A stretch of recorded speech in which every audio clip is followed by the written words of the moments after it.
I am standing. No, I don't, yeah, I'm standing. I have a standing desk. So like it helps me swim faster by standing at a desk. I think my swim coach told me that. No, I'm kidding. Not this one. I don't know if you might Yeah, have no. another one, which is okay if you do.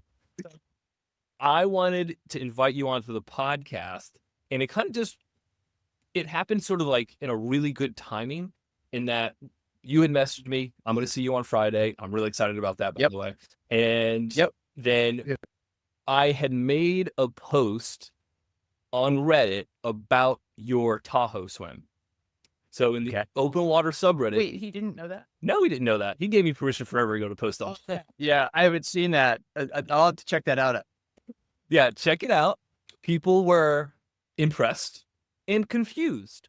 So I basically, for the last year or so, have been keeping very quiet online about our approaches to freestyle and just been giving sort of like general concepts that all fall into place.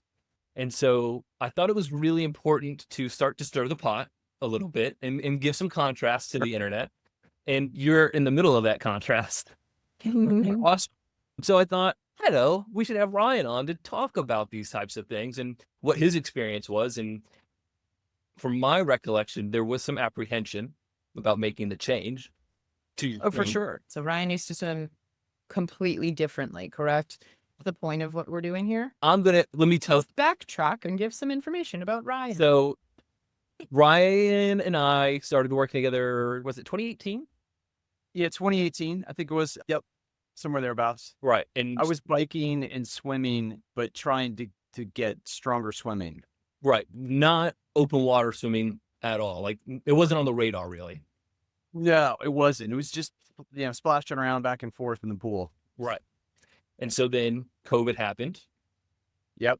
I didn't see Ryan for, I don't know, it was a long time, like 5 years probably. I think it was in 2023. I had a big swim plan that kind of blew up because of some flooding. So they canceled all the open water swimming in Vermont. And I was really kind of heartbroken on the whole issue. And I was like, well, actually turned out to be a great thing because I reconnected with you and I'm like, well, I've been doing all this training. And then I sit down with you and you're like, you're swimming all wrong. I'm like, that's good. I'm glad that open water swim got canceled. And I said, well, let's learn and tell me what I should be doing or tell me where things are. And I think that's where things started moving and progressing from that point. And, it took a lot of work. It wasn't easy for sure, but it was totally worth it. Thanks. One of the reasons why I wanted Ryan to come on because the way that we did this is different than what I would normally do. Okay, so what is this? Work on his stroke, change his technique. That's this, right? So normally I would have someone come into SwimBox like 2 to 3 times in a month and we would work on things together live in person. Ryan was coming in once a month and then I would give him a video analysis of like a 30-second clip of his swimming as homework, as a way to he can reinforce this. He can sort of really solidify it because I think, Ryan, you did say this would be really beneficial if we could do this, right? So, yeah, for sure. Yeah, it's it was different than your traditional approach. I think that you're working with all your other swimmers. It was welcome, and just schedules and timing wise, it worked out really nicely. Yeah, and for me, it was an opportunity to practice coaching someone slightly remotely, right? It wasn't full on remote. I got to see you once a month. You would ask questions whenever you had questions, and then you had your analysis to kind of give yourself the homework. So when he had his analysis, would you give him drills and things to do? Because you're saying, I know what you do, and I'm confused. How did you go? What are you saying you went about differently? And what was this analysis? Just a video analysis. And if he came in for a lesson, did the lesson, and then you left him with another video analysis with homework? I'm trying to understand. So he would come, we would do a lesson together. At some point in the lesson, I would film a 30-second clip, maybe a minute-long clip. Of just swimming freestyle. Just swimming freestyle. Then I would take that clip, give an analysis to the swim so that he can basically have me there telling him everything he was doing right and wrong. Mostly wrong. That's right. That's because of where my mind lives, not because of Ryan's ability level.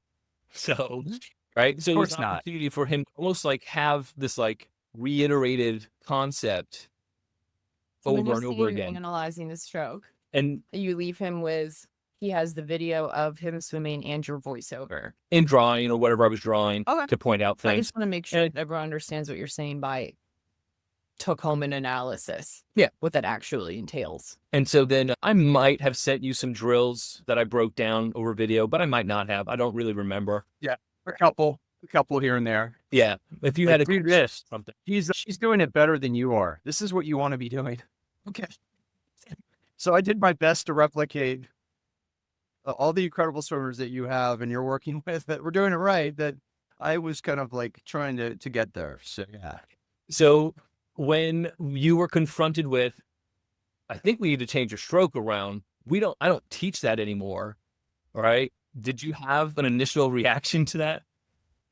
Yeah, I think I was coming into this like thinking like I just wanted to maximize my efficiency. I know swimming's super technical, or I got the impression, or it was reinforced that it was super technical, like within 5 or 10 minutes of us, re-engaging and talking again. That like there's balance. You can be like out of balance in the water, and so it came real quick. So I'm like, okay, I can work on this. Let's get after it, and tell me what I need to do. I was receptive to any coaching and direction because I think I felt that I could go faster, but my body just wasn't delivering the faster speed. So yeah, I was like all ears. Like, what's the secret sauce?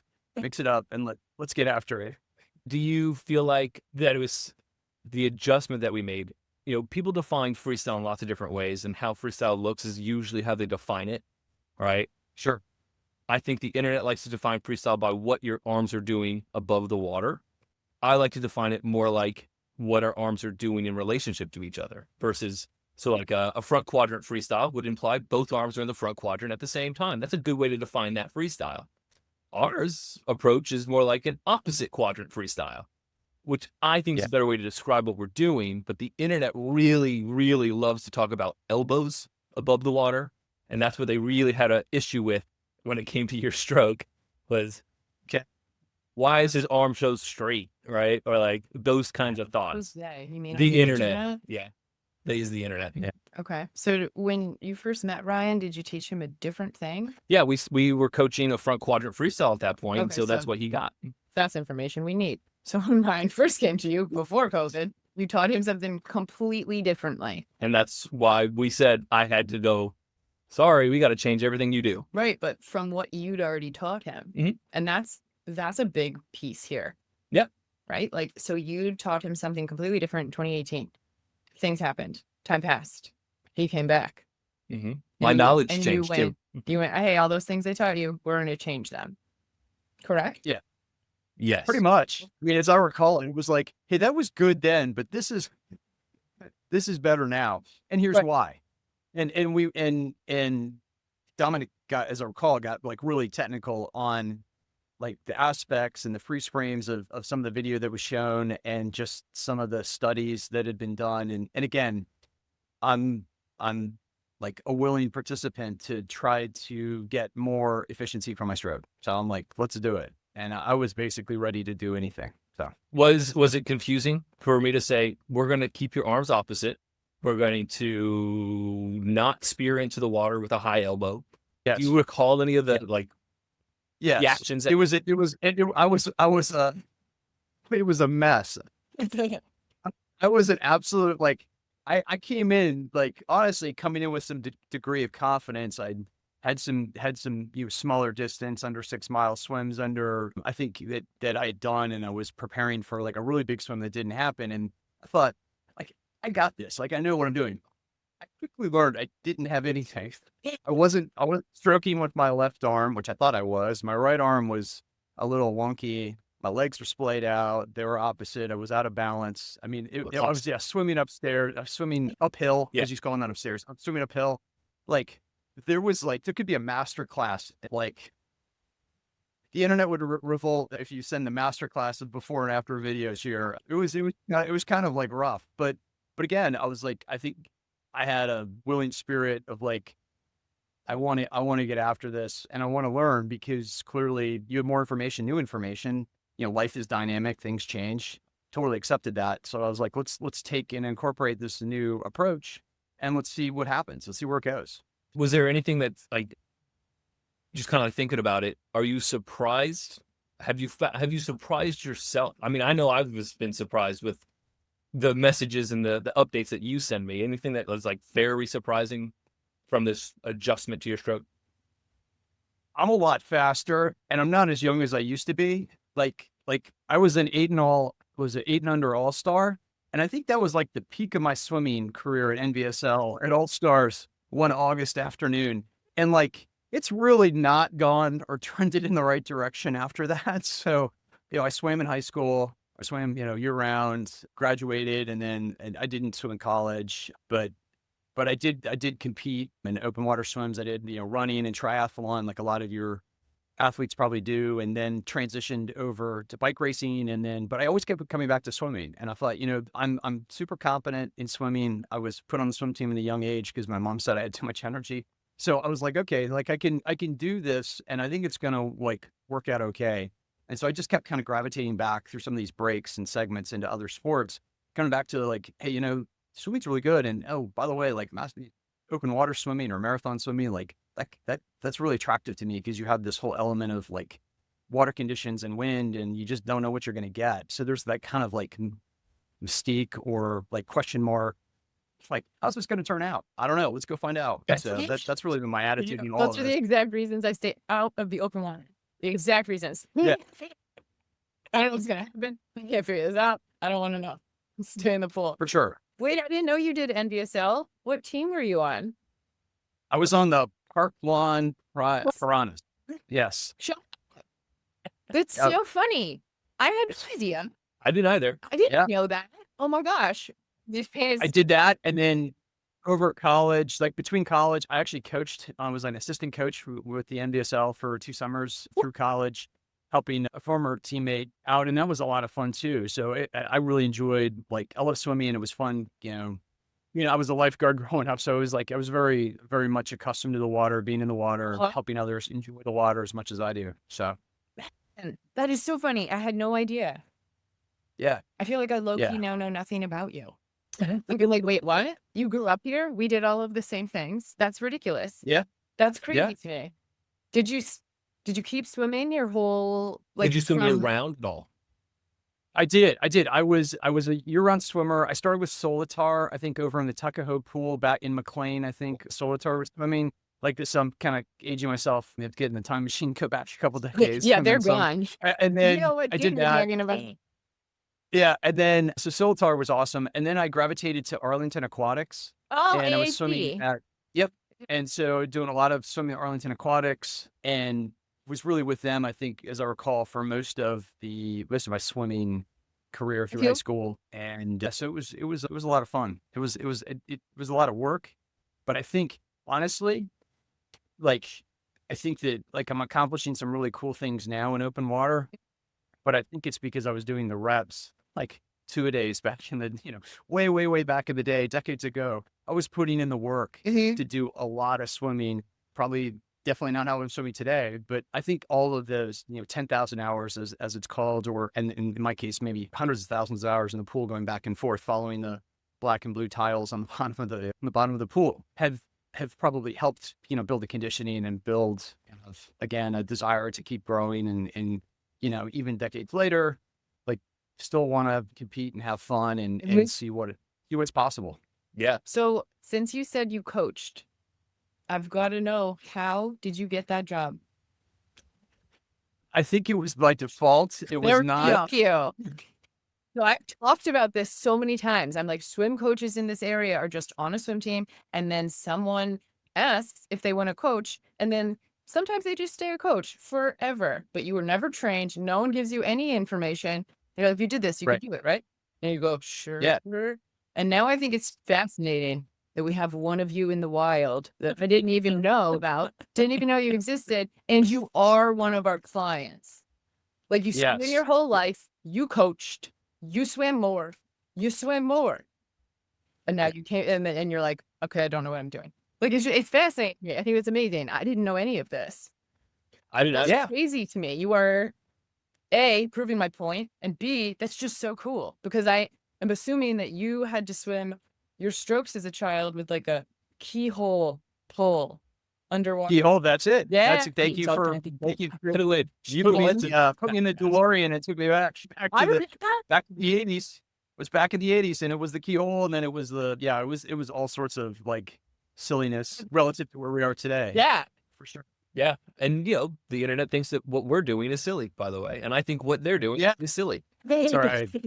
That's okay. I love think I can just point to results, and you can tell the internet to look him up and look at what he's doing and look at like how much faster and healthier, knock on wood, and just overall happiness and fun levels are up there too. That's important. Not to be slogging it out. You're training for something, and the carrot is it's worth it to do the event. It all helps. It all makes a positive impact. Yeah, I think I mentioned this on the last podcast. You came up in the last podcast because we talked about that Reddit post. Because there was somebody that said that you were an outlier, that 99.9% of people should swim like a front quadrant freestyle with a high elbow recovery. You're not an outlier. I'm sorry to tell you that. I mean, you are in your own. Wait. I'm not special, Dominic. Ryan. I've been told I'm special and unique my whole life. This is really, this is hitting hard here. Well, I brought you on here to tell you Your the mom truth. is wrong. So is that the gimmick? Is that why I'm here? You're going to break this to me in front of all your listeners? That's right. Brian, you're going to put this out. This is just our way of torturing. Okay. We're All gonna right. you down. So, I mean, it sounds crazy. I mean, think about it. How were you an outlier? An outlier is somebody who does something that no one else can do, but you're doing the thing that a lot of my clients are doing, right? So it was kind of off like, well, how is he an outlier? You aren't a pro athlete. As far as I know, you're not doping. So Yeah. this is your chance to say no. No. Clean. And it's like, Right. you're doing swims that are monitored by officials. Yep. For sure. Where there's no outlier, right? It's like, I think of outliers of someone who can swim a front quadrant freestyle and also go fast. That's an outlier to me. You know who an outlier is Katie Ledecky. She's an outlier. And you can't all be like, hey, we're all going to swim like Katie Ledecky. Katie Ledecky is an Amazon. She's built more like a man. She's strong. She's so strong. I used to fit her for her racing suits forever ago, and I watched her grow up. And then one day she walked in, and I was like, who is this tall woman? Oh, my God. Yeah, She was huge. Yeah. She's huge. Is she She's 6 tall? outlier. Is she 6 foot tall? Tall. I think she's either 5. She's fast.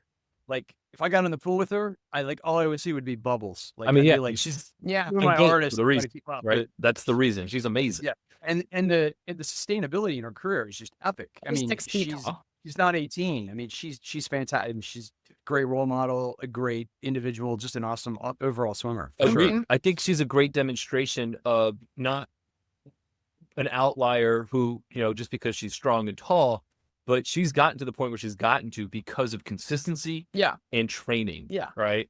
So it makes a big difference. And I think that's where most people don't understand that. I think for myself, I'll speak for myself for sure. Growing up as a swimmer, I did not have good training habits. What do you mean? It was always try harder, go faster, try harder, go faster. Oh, you hurt yourself? Take some time off, come back, go harder, go faster. Right? It wasn't about like building into anything. It wasn't about like building a base. It was literally show up to practice. I remember when I first started coaching triathletes, a triathlete told me, oh, this is my race pace. And I was confused because as a swimmer, when my coach said race pace, that just meant sprint.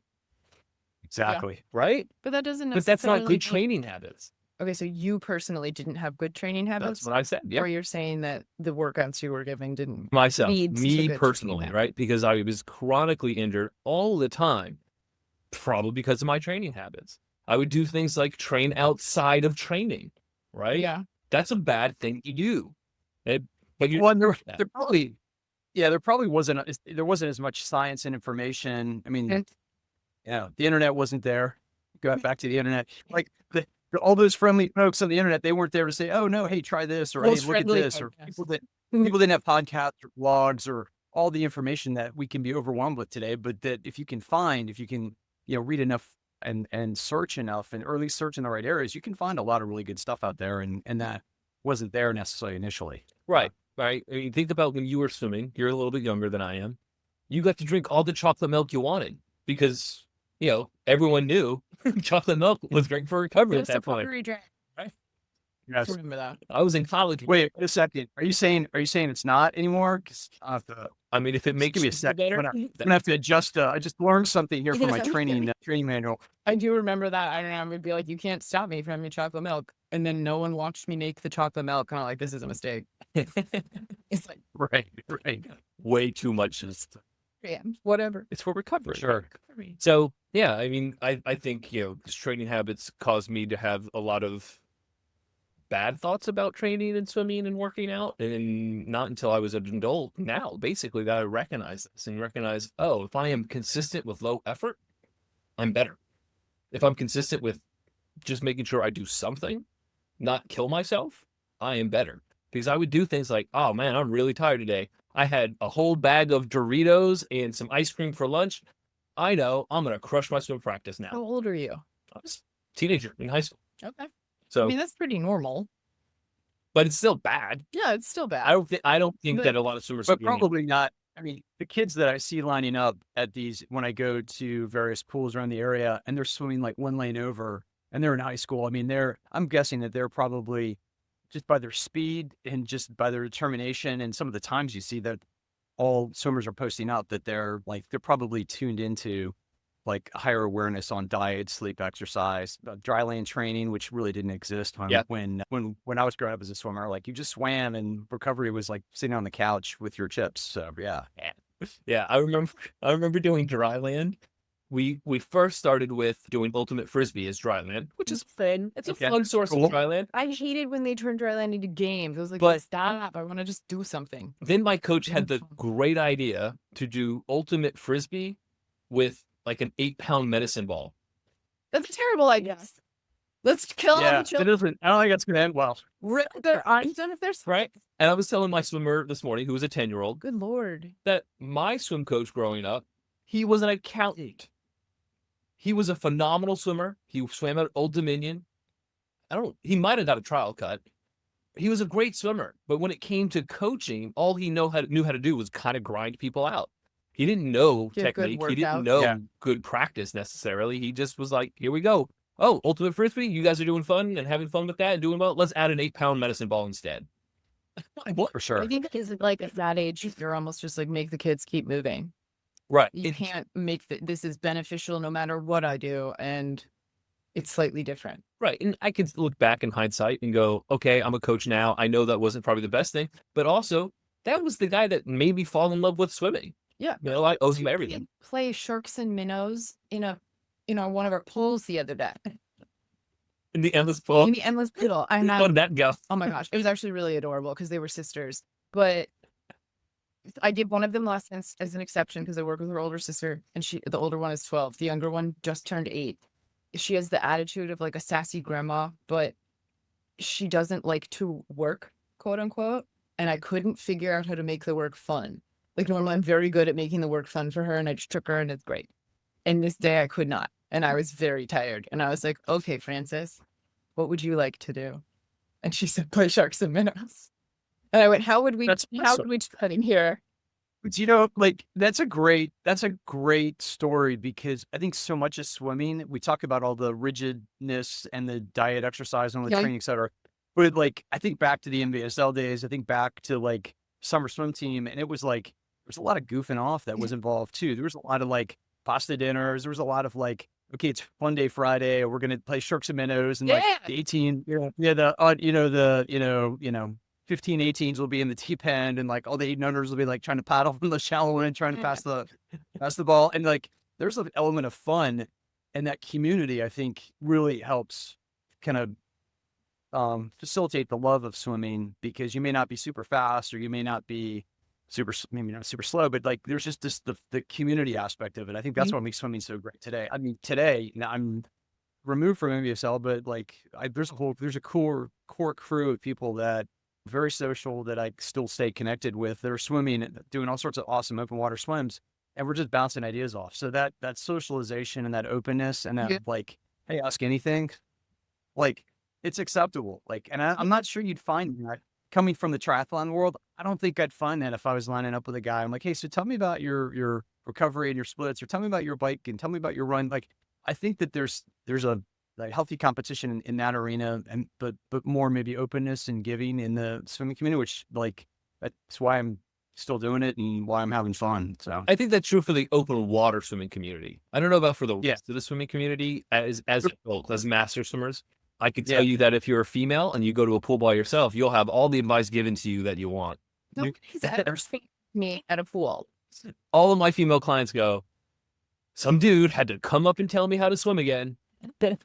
What are you doing that they're doing? Well, tell your clients to just go to the internet. They have all the answers. Yeah. Wait, so since you said you played Sharks and Minnows, I need to know if you played a game called Mayhem in the Middle. Mayhem in the Middle. I don't recall that. Was that where like was that where you were the minnows or the fish were put in the middle and then you had to swim to the wall or get no? Okay, No. so no. Yeah, with Mayhem in the middle. Mayhem in the Middle is what taught me breath control.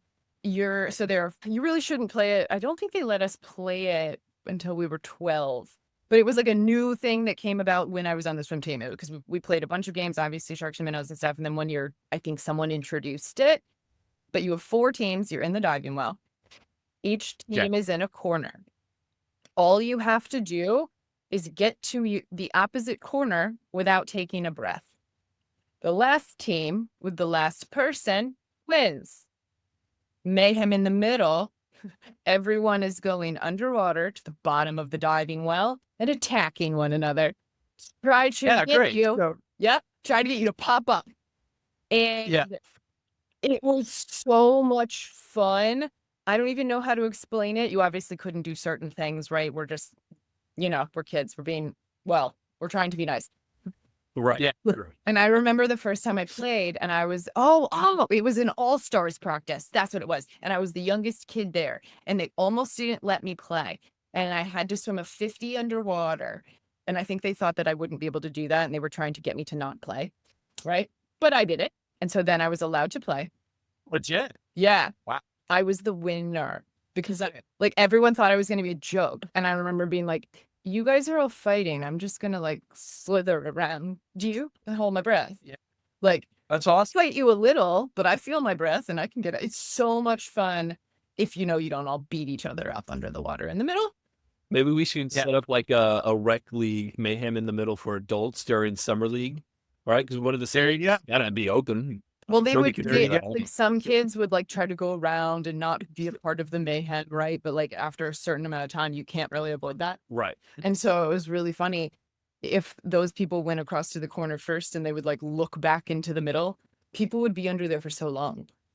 And there was this one guy who would just try to hold you until you ran out of air. Like a manatee. Right. And so I would let him hold me. This was not Navy SEAL training. This was just fun. A friendly game among 12-year-olds. Okay.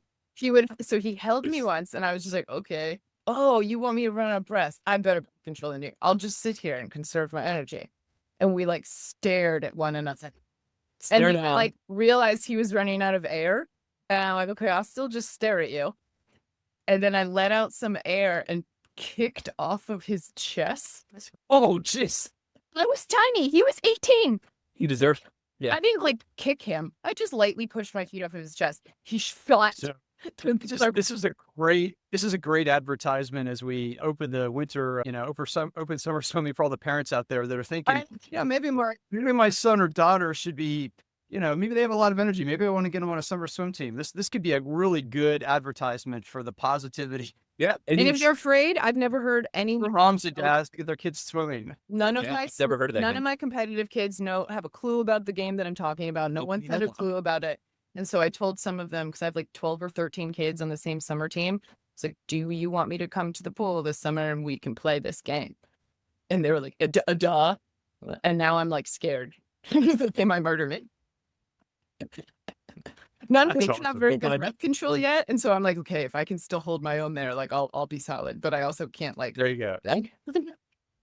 I think any parents that are listening that do triathlon also, it's a great opportunity to get your kids into, used to being thrashed at the start of a race or anything, right? It's something Totally. you grow up with as swimmers. We beat each other up, and it's kind of normal. But as an adult, you don't do that, and so it's weird when you go to a triathlon and all of a sudden everyone's beating you up. Yeah, because it's not necessarily like on paper when you're swimming in a pool and someone grabs your ankle and pulls you back. The first time that happens to you, you're like, what? Right? And you're like kind of offended, A little offended. a little yeah, right. offended, I'm gonna but then, destroy- then like you destroy get them. used to it. And you're like, oh, that was just a joke. And then you do it to someone and you're like, oh, okay, Yeah. this is fun. For sure. Right?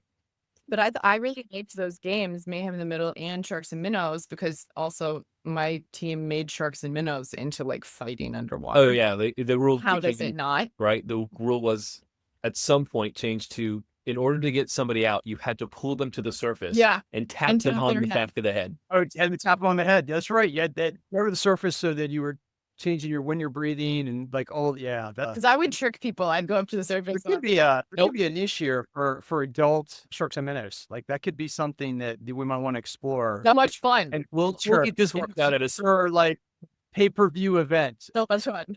Well, I don't know if you saw that in LA now they're doing sperm racing. So why What wouldn't are this you also get talking some? What are you talking No, I missed that. Neither one of you have seen this? No, we haven't heard of No. sperm racing. The first ever. Husband. What? I just read news articles. And it's like, I think he talks to me and tells me things, Ryan, but I haven't heard of sperm racing. And I have a really weird image in my head of like a cartoon sperm It is. on a horse. Go online, look up first sperm race. It just happened like 2 weeks ago, I think, maybe 3 weeks ago. I can't remember now. They have a little course. It looks like a little bit of a maze. And they have it's like magnifying glasses. And you see the sperm go through the maze, and there's, a school of them. They all have to cross the finish line. I don't want to know if the race starts.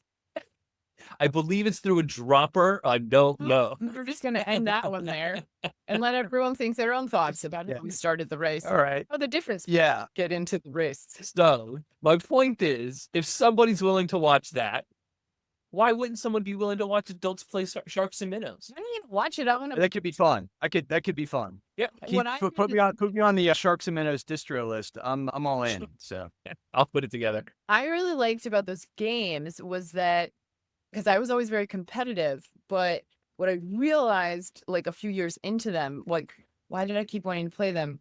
Why do I enjoy this? And I realized that it was making my breath control so much better because I wasn't paying attention to it. Ooh. It was like, oh yeah, I feel my breath, but then I'm going to have this, like, that was a secondary thought. Like, sure, what's going to happen underneath? Yeah. And so I'm trying to figure out different ways to teach people things like that, like distracting them to work on breath control. But those games really are so good because you're so distracted, right? yes. And it's just, oh, it's such a different mindset. This is so much fun. And I think most of swimming, I mean, when I would think of the open water swimming I'm doing today, I'm thinking it's probably there's an element of, physical fitness that's there. But I'll tell you, coming off of a big week just 2 weeks ago, finishing the Scar Swim Challenge, like it's all mental. So if you can, like the games and the things you can get, if you can just stay in the clean headspace, and if you veer off, then you got to put yourself back in the right lane. It's very much mental. I believe that like 100%. Can you tell us about SCARS? I don't think I was just going to say, what is that? SCAR is an acronym that stands for Saguaro, Canyon, Apache, and Roosevelt. And these are all lakes through the Salt River out in Phoenix. Oh, and well, so cool. it's a really cool, it's basically 4 days and like 42 miles of open water swimming. And each lake has a challenge based on the temperature or the duration. And so I think the first lake's like 9 miles, second lake is like 8 miles. But these water temps, like you're starting in they're low 60s, and because it's open water, you're no wetsuits, No buoyancy, wetsuit? No wetsuit. no wetsuit allowed. So it's just skins for men and women to wear, and you get in there and no neoprene caps or anything like that. And you get in there and you get after it. And it was awesome there. Like the canyon swim, you've got like you're swimming through this lake that's through this canyon. So imagine like swimming through the Grand Canyon. If it wasn't so wide, it was super narrow. And you look up to your left and you see like cactuses and rocks that What? stretch hundreds of feet in the air. And then you look to the other right and you look to the other, you see the same thing. And you're just navigating this course. And because, the course has got active, boats and stuff on that. So you have a kayaker next to you. Your kayaker is your like guide. So you're really just sighting off the kayaker, and the kayaker is your feet or all your nutrition. And so, they're there for visibility and safety, but they're also navigating, and you're just trying to follow them through all the zigs and zags of the course. It was awesome. And then Apache swim was like 17 miles day 3. After you've done a 10-mile and a 9-mile swim here, then you did like 17 miles on day 3. And the water temperature started at 52, and then it warmed up to like 60.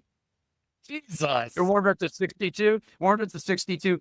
But it was awesome because you're just like, this is so cool. And you're like so far out. Like you're like way out. Like there's nobody out there where you are, except you're with like men and women who love to swim, incredible amount of volunteers, a great race director.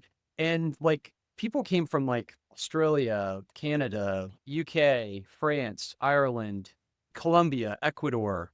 Like these are all people that came to this event. It was only about 50 swimmers and then 50 kayakers for the swimmers and then the volunteers. But it was awesome. It was like, and it's a training kind of a series of training swims that prepares you for like the English Channel, or prepares you for Manhattan, or prepares you for Catalina. And you got to stay flexible and you got to have fun. And it is a ton of fun.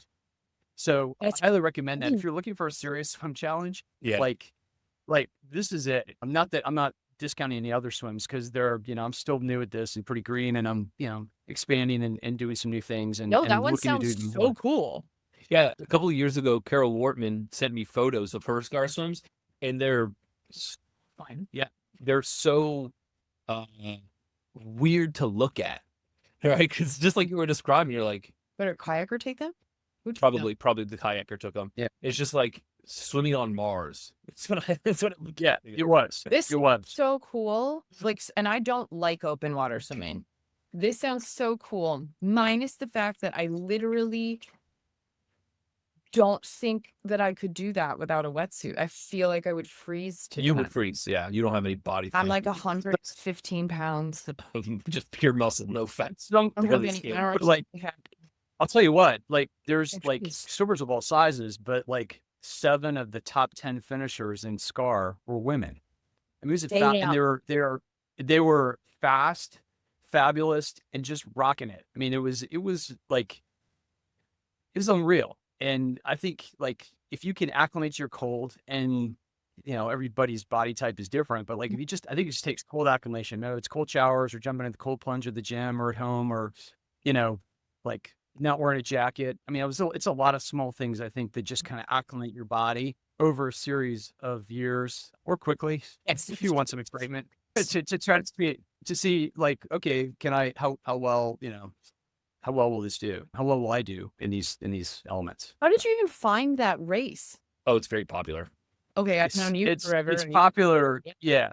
It's popular amongst the, if people of like, all the people that are like swimming like bigger mileages, like 10, 15, 20-mile swims. Like it's on the radar. It's definitely Is this like one Bridges thing, or is this one more obscure?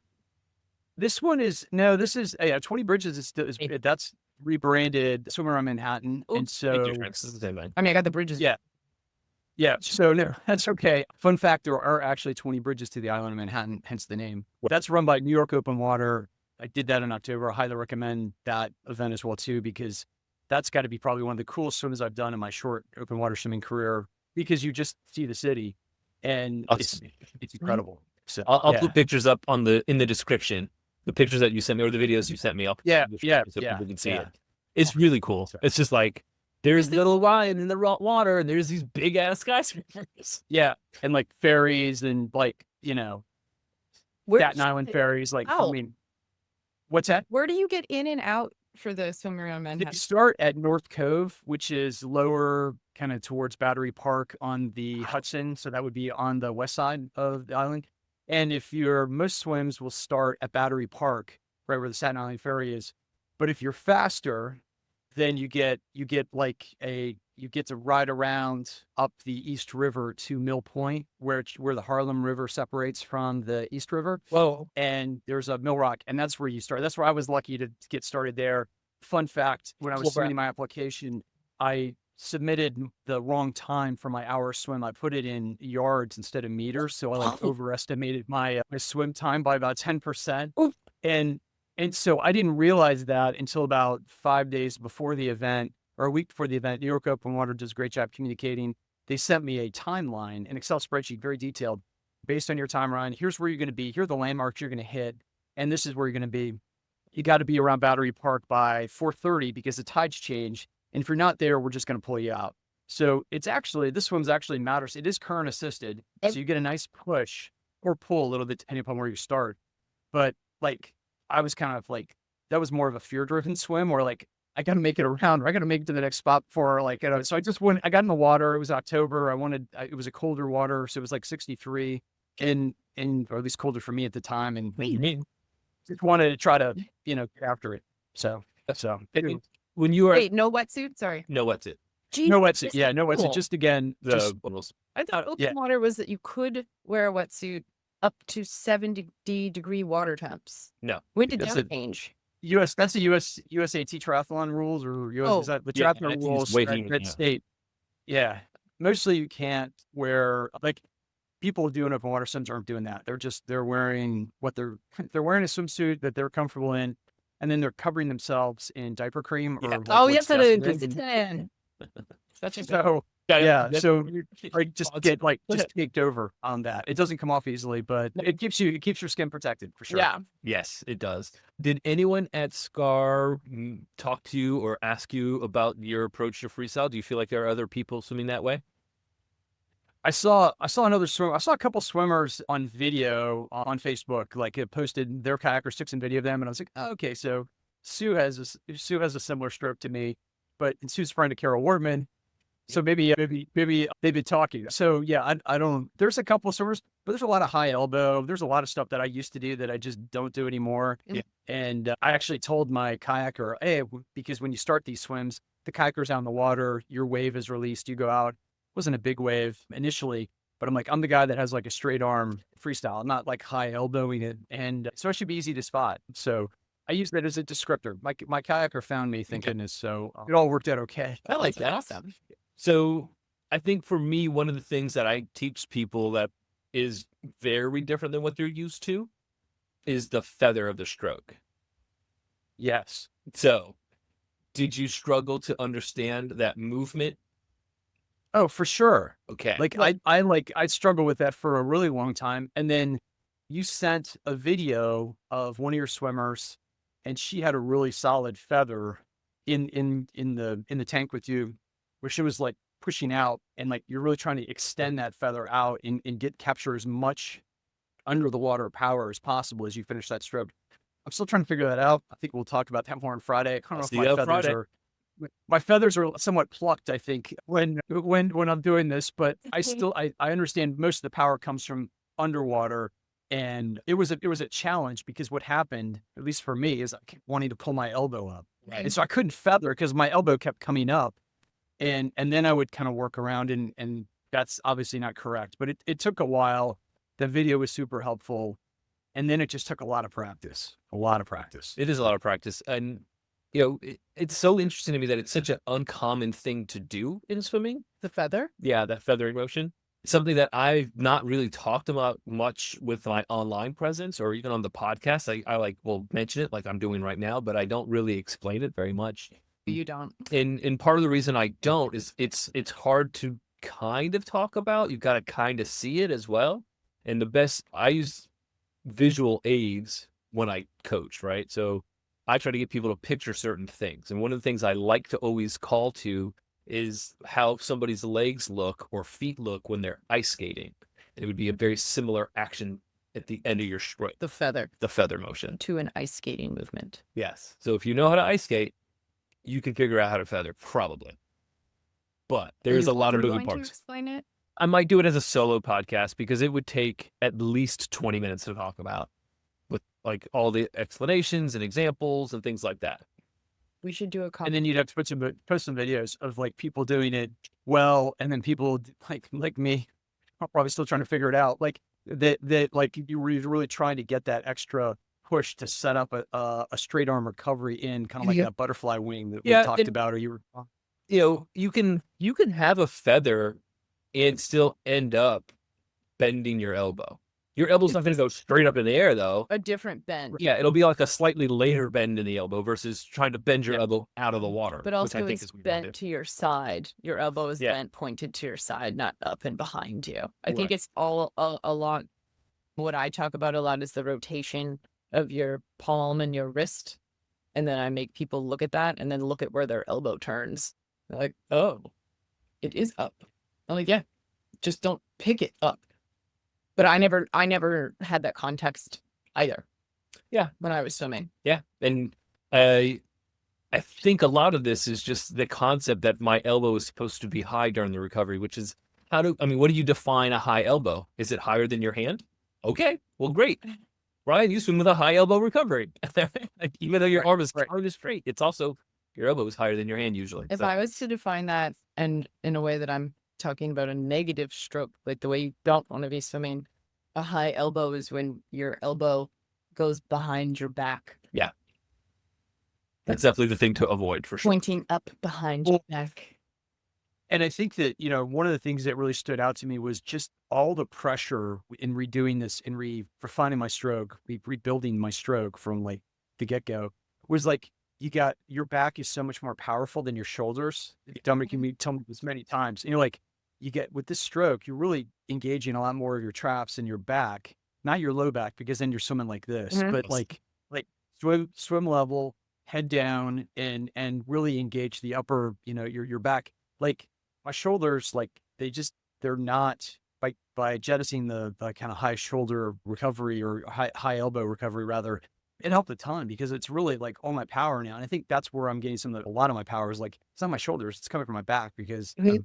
I'm working the stroke as it's just, supposed to be worked. And I think that's where the power is arriving from. Yeah, I think you're right, and I think it's hard for people to quite understand that because there's so much like there's a concept that swimmers have broad shoulders, right? And it's like, well, yeah, swimmers do have broad shoulders, but it's their back that are extending, not their shoulders getting really big, right? So, right, understanding that helps, but it's also just like with running.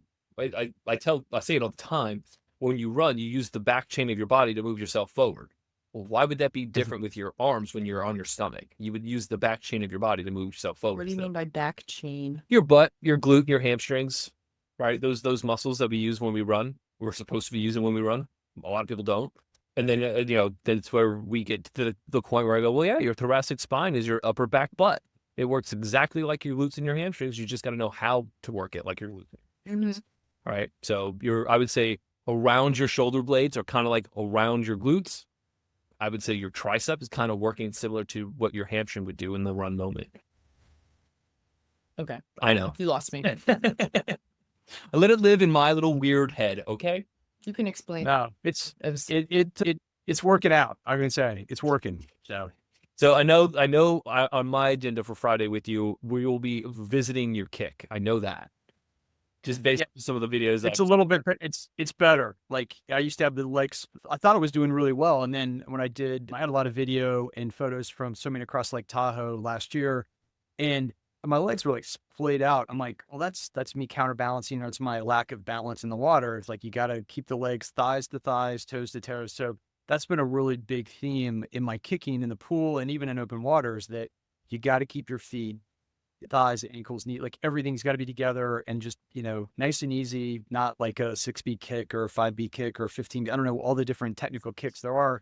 Just try to keep your feet not like splayed out, because that's creating drag, and it's, it's also not helping your streamline and so that's been something that I continue to work on, but it's made a huge difference for sure. And I can see through some of the pictures from my most recent swim, I'm like, hey, this is working out. Like I'm thinking about it. And then I've got some video proof here. At least, in this like 8 seconds of film that I didn't know I was being filmed, like I That's was doing it okay. right. So, like, that's like a total win. I'm like, Yeah. all right. And right, assuming maybe it was on a second or third day of your swim, you probably would have been already fatigued, which means that's a pretty good sign. Yeah. Even though it's only Yeah. 8 seconds, it's still a good sign. Yeah, exactly. Yeah. So kicking is like you do need to use your legs and there's some power there. Probably not obviously not as much as your upper body, but it like it makes a difference. Let's just say that. Like I was really surprised, kind of that progression. I'm still learning. So Yeah. yeah, I'm looking forward to our session on Friday. Yeah, and we'll see what's going on. And a lot of the times, to go back to what you're saying about your leg splaying, that happens because you're using your mid to low back to help hold yourself, and so then your legs start to separate, And right? your core and your inner thighs. Good job. Yeah. Exactly right. welcome. Yeah. Exactly right. So yeah, I'm excited to see what's going on and Has what he we done work any on next. Pilates? No, Oh, because you should make. you weren't doing any videos when we were working together last. Ryan, you want to do my Pilates work? I don't know. Like, yeah, sure. Do you do any dry land outside? Like, what is your dry land, if any? So my dry land is every morning after I take the dog out and feed her, I go downstairs to my office, my home office / gym, and I go through just a whole bunch of stretches in the morning for about 20 minutes, and I do a whole bunch of core work, various core work for You'll just another. replace that with mine. You're welcome. Okay, yeah, and so that's that's good, and that's where I'm getting some of. That's my core work. And then I'm doing weights twice a week. Nothing spectacular, but building that in has just helped, I think, just keep my shoulders and arms, basically upper body healthy. And, but core work matters because I can feel you have a tight core. You're just swimming a lot. It's more of an effortless swim because you're tight and you're using your arms and the body roll, et cetera, to get through the water. And I think that's another thing that's made a huge difference that I probably wasn't so, I didn't realize how much, like how big of impact it had or has had. And it for sure has helped a ton. So You When you start to work on your kick, you better give him my Pilates. well, I'll send you some Pilates to do. okay. Super. So 2 things. First, good job in that you stretch every day. Oh, A- so true. A lot of marathon swimmers, open water swimmers, they only ever want to swim. A lot of And everyone. they just end up compressing themselves because they don't do any of that maintenance work. So good job. Right. You're ahead of the curve there. Do you know? Oh, wait. So I'm an outlier? Am I asked? That's it. You're an outlier. Just call it as it is. That's the secret to Ryan's success. Stretching. Stretch. Yeah. Who knew? So do you know how many hours a week you are working out? Have you thought about that? Yeah. My workouts, like on my swim schedule is speed week 1, build week 2, bulk week, like super big week 3, and then recovery week 4. And I'll just rotate that through. But my build weeks, my bulk weeks before SCAR were like north of 17 hours a week of swimming. Then watch So, TV. so like, it was like the training for that event was really, my training was, I mirrored my practice schedule to the event. So I would swim Monday, Tuesday, Wednesday, Thursday, 4 days in a row. It's a 4-day event, trying to, again, get the brain and body synced up. And then it would be like building up to 3 hours Monday, 3 hours Tuesday, 6 hours Wednesday, 2.5 hours on Thursday. Holy shit. And that's a lot of, and I'm not out in Annapolis. It was mostly local pools. I wish I was the place warm but this just how it worked out. And so again, you get into a good headspace where you find yourself in a not great headspace and you tell yourself, hey, I'm going to be here for a while. Yep. I better try to get back to where I need to be. And that's But yeah, it's so much mental. But here's the great thing. I would think there was a segment of like deep work. They taught there's a theme of deep work and going off and just embracing like in isolation, thinking through like difficult challenges or problems or finding solutions. Like there was a lot of time swimming back and forth in the pool that allowed me to think and plan and strategize about all aspects of life, not just swimming. So I think that was good too. I got out of the pool going, okay, I've got some things sorted out in my head now that I may not have had before I Nice. jumped in. I like that. Yeah. Yeah. Because Yeah. a lot of people do go, well, how does he have the time to do 17 hours worth of training? Right. Well, you're using some of that to work some things out. So that's kind of interesting. I love Yeah. that.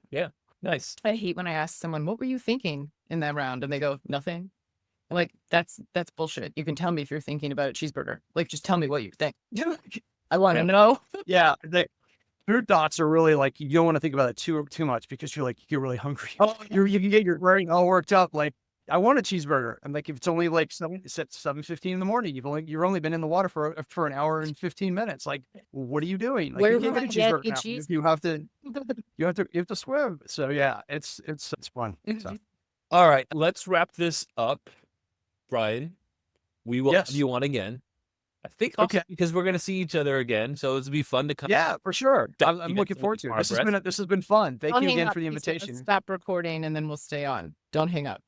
Yeah. He You know what I never, he mean. never tells anyone that. And then we go, bye. And then they hang up. And it's like, you didn't tell them we were going to stop recording. So when we say bye, Ryan, Right. don't actually hang up. Yeah. Just like Stay on the you phone. keep saying that you're new to your open water swimming career. I'm new to my podcasting career, which is not true. It's great. Hey, we're all learning. It's all good. Safe space. Yeah. All right. So we'll have you on again. We'll talk more about this. I will see you on Friday. I'm super excited about that. And is there anything else you need to add? I need to eat a bagel now. Okay. Bye. See you.